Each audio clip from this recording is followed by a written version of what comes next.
plane of war. The world's most hated treaty, the Treaty of Versailles, thus starting World War II in 1939.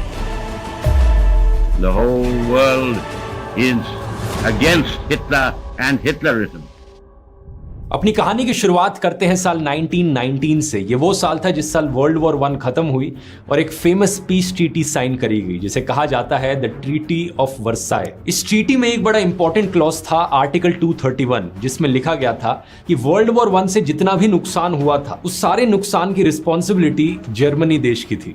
इस clause को war guilt clause भी कहा जाता है क्योंकि ये बेसिकली कह रहे थे कि भाई ये वॉर जिन भी देशों के बीच में हुई हो, गलती सिर्फ और सिर्फ जर्मनी की। असल में फ्रांस और ब्रिटेन चाहते थे कि जर्मनी एक भारी कॉस्ट पे करे इस वॉर को हारने की और वो अपने सारे नुकसान की भरपाई जर्मनी से ही करना चाहते थे। नतीजा ये कि ट्रीटी ऑफ वर्साई के अकॉर्डिंग जर्मनी को $33 बिलियन का फाइन भरने को कहा गया बाकी और देशों को। ये आज के पैसों में $270 बिलियन होता है। ये इतना सारा पैसा होता है कि यकीन नहीं करोगे साल 2010 में जाके जर्मनी ने आखिरी पेमेंट करी थी इस पैसे की। ऑलमोस्ट 100 साल का समय लग गया और आप सोचोगे कि ये पैसे आते कहां से?